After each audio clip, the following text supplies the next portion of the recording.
रूममध्ये स्वतःला अंधाऱ्या खोलीत यशने कोंडून घेतलेलं असतं. काही केल्या त्याच्या मनातून सुलक्षणाचे ते शब्द जात नसतात. ते बोलणं त्याच्या इतकं जिव्हारी लागलेलं असतं. तो सतत लाईट बंद चालू करत असतानाच नेमकी कावेरी तिथे येते. यश अजूनही अस्वस्थ असतो, त्या विचारातच असतो. तेव्हा कावेरी रूममध्ये येताच यशला म्हणते की आज मला कळलं की तुमचा मावर इतका जीव का आहे, का तुम्ही त्यांच्यावरती इतकं प्रेम करता. त्यांना आईच काय, देवी म्हणावं लागेल, ज्यांनी स्वतःच्या पोटच्या मुलाला सोडून तुमच्यावरती जास्त माया केली. त्या आईपुढे स्वतःच्या स्वप्नांचाच काय, साक्षात स्वर्गाचा सुद्धा त्याग केला तरी कमीच आहे.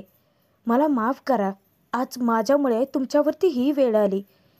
कावेरी जेव्हा स्वतःला दोषी मानते तेव्हा यश तिला सांगतो की तुमची यात काहीच चूक नाही आहे. चूक माझी आहे आणि यायचं प्रायचित्त तर मला करावंच लागेल. कावेरीला आत्तासुद्धा लक्षात येतं की यश किती मोठ्या मनाचा आहे. कावेरीला एका क्षणात माफ केलं त्याने. तरीही कावेरी स्वतःला दुष्ण देते, स्वतःला कोसते. तेव्हा यश तिला रिक्वेस्ट करतो की प्लीज मला एकट्याला थोडा वेळ सोडा. तेव्हा कावेरी तेथून परत फिरते. दारात जातात तिची पावलं अडखळतात.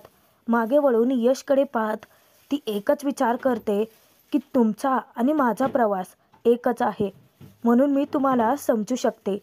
तुम्ही तुमच्या नात्यांसाठी वाटेल ते करता. तुम्ही तुमच्या माणसांसाठी स्वतःच्या स्वप्नांचा त्याग केलात, कारण स्वतःपेक्षा तुम्हाला इतरांचा आनंद जास्त महत्त्वाचा आहे. आज माझ्या मनात तुमच्याविषयीचा आदर अजूनच वाढला आहे.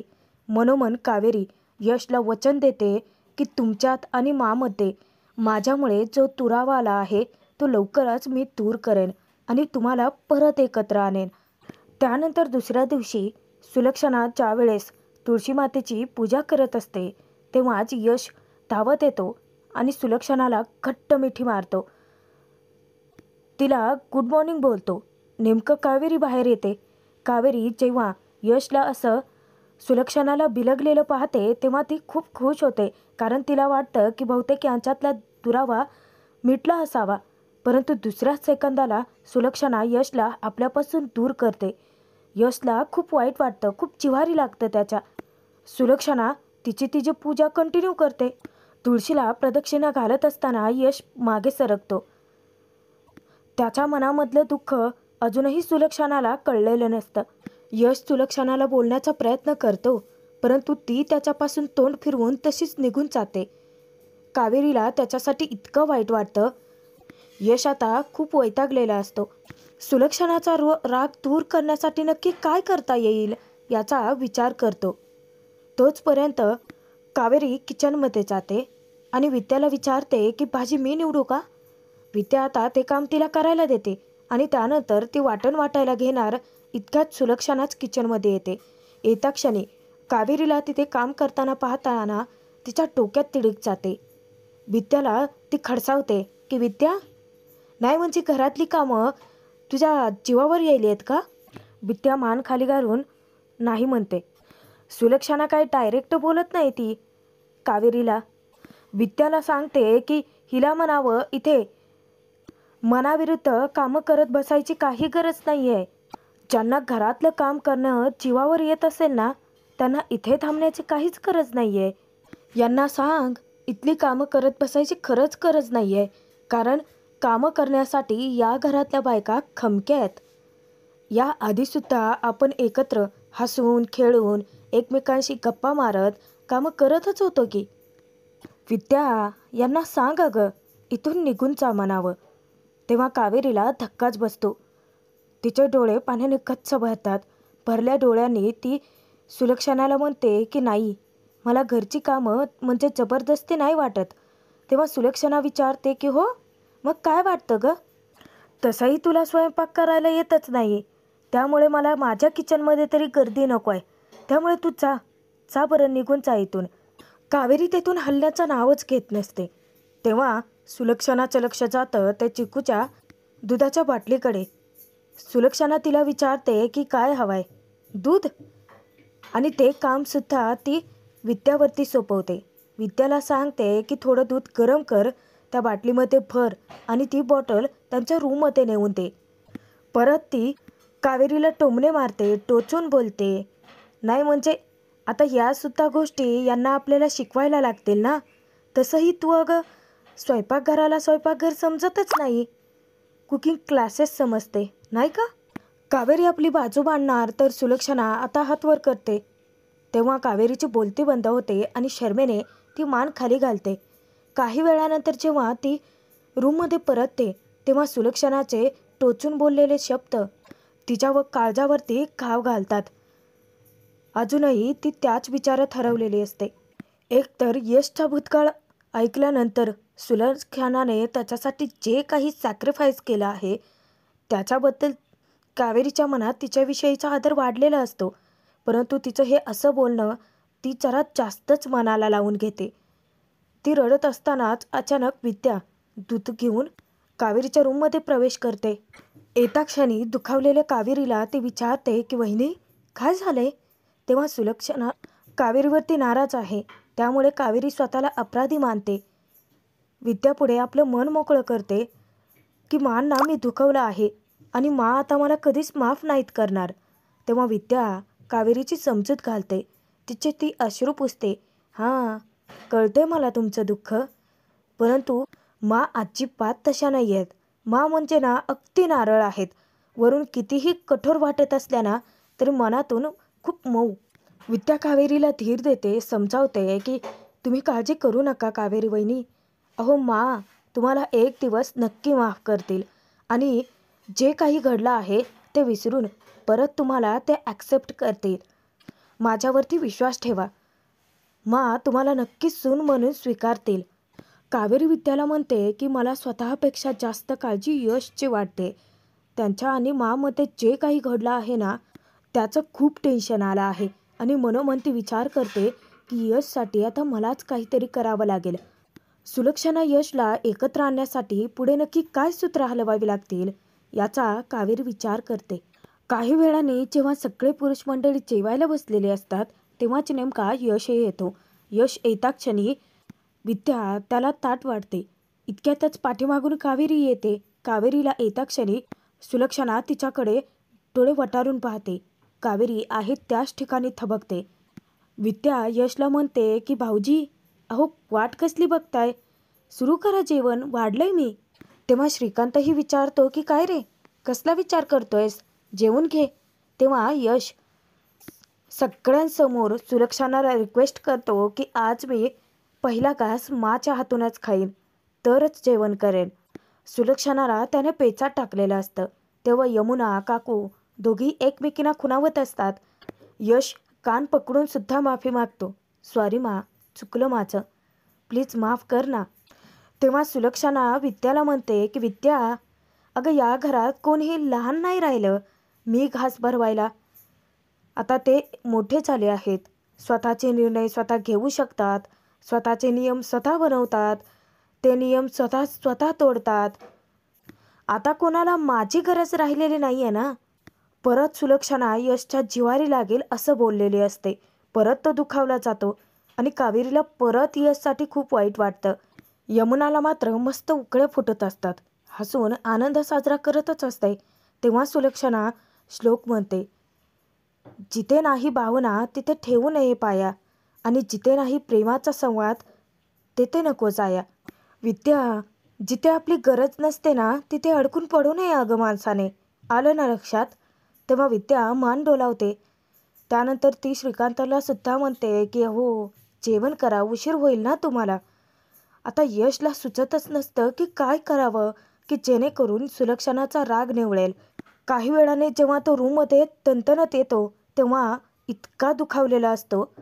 मला खूप दुखावलंय मी, आता ती मला कधीच माफ नाही करणार. त्याच्या पाठोपाठ कावेरी सुद्धा येते. कावेरी यशची समजूत घालते की आईची मुलाशी नाळ जोडलेली असते. छोट्या मोठ्या गैरसमजाने ती कधीच तुटत नाही. कावेरीची यशचं पाठबळ बनते. विश्वास ठेवा माझ्यावरती. या छोट्या मोठ्या गैरसमजाने तुमच्यावरती जास्त वेळ रागवू शकत नाहीत. अहो ती छोटीशी मुंगी ती हार मानत नाही कधी. किती पडते, धडपडते, परंतु कधीच गिवअप नाही करत. मग तर आपण माणूस आहोत ना, आपण का माघार घ्यायची? कावेरी यशला हिंमत देते. यश वैतागून कावेरीला म्हणतो की नाही, साधं मला बघायला सुद्धा तयार नाहीये. आता तिला कसं समजावणार आहे मी? यशने हात टेकलेले असतात, परंतु कावेरीने तर हार मानलेले नसते ना. यशला ती भन्नाट आयडिया सुचवते. त्यापेक्षा तुम्ही एक काम करा ना, तुम्ही ना माशी जाऊन एका विषयावरती बोला. त्यांच्याकडून सल्ला मागून घ्या. त्यांना हे कळू देत की तुम्हाला विचारल्याशिवाय, म्हणजेच मला विचारल्याशिवाय तुम्हाला काहीच करायचं नाही आहे. मग त्या आपसुकच तुमच्याशी बोलतील. कावेरीने सांगितल्याप्रमाणे यश हसत येऊन सुलक्षणाशी बोलतो. परंतु इथे सुद्धा कावेरीच माती खाते. आता यशने पाऊल उचललेलं असतं ना, हिला मध्ये यायची काय गरज होती? जेव्हा यश सुलक्षणाला विचारत असतो की मला ना तुझं एक ओपिनियन हवा आहे.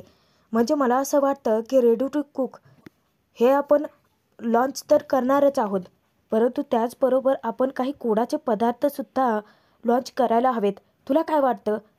खीर, शिरा आहेचच, त्याच्या व्यतिरिक्त आपण अजून काय ॲड करू शकतो त्याच्यामध्ये? तेव्हा सुलक्षणाचं लक्ष कावेरीकडे जातं, कारण कावेरी रूमच्या बाहेर आलेली असते.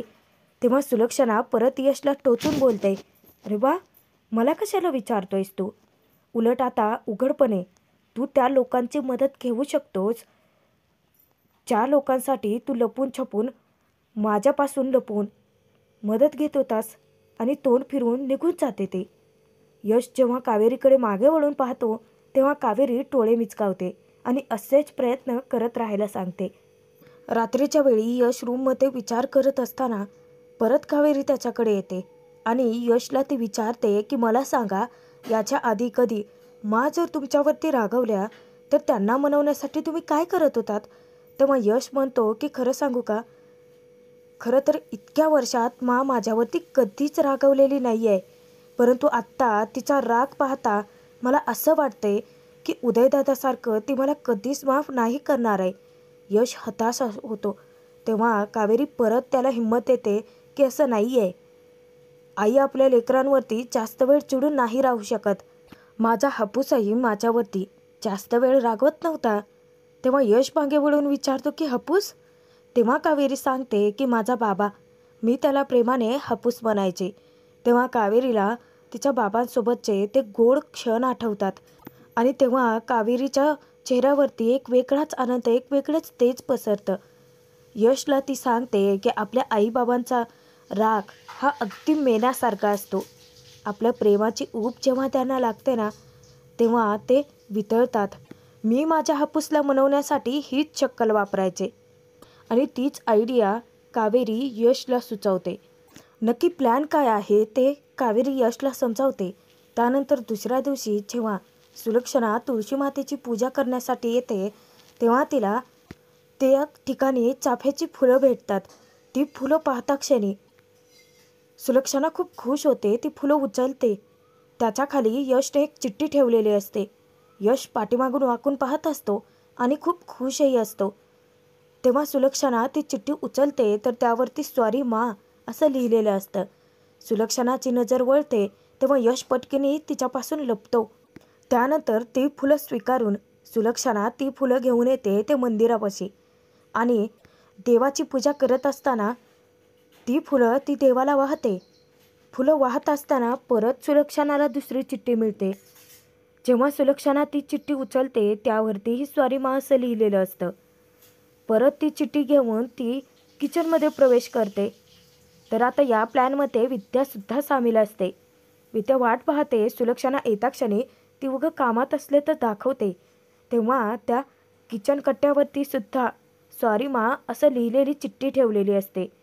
सुलक्षणा जेव्हा विद्याकडे पाहते तेव्हा तिला ठसकाच लागतो. त्या तिनेही चिठ्ठ्या घेऊन सुलक्षणा तनतनत यशच्या रूममध्ये येते आणि त्या चिठ्ठ्या चोराच्या खालती फेकते. यश येतो, तिच्यापुढे उभा राहतो. त्या चिठ्ठ्या त्याच्या पायात असतात.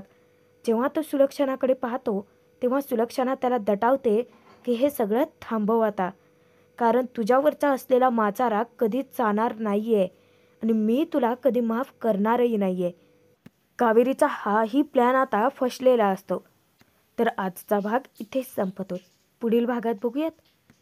यश जेवायला तयारच नसतो. त्याला मनवण्यासाठी कावेरी शक्कल लढवते. मुद्दाम म्हणते की हा घास पार्थचा, हा घास आरुषीचा.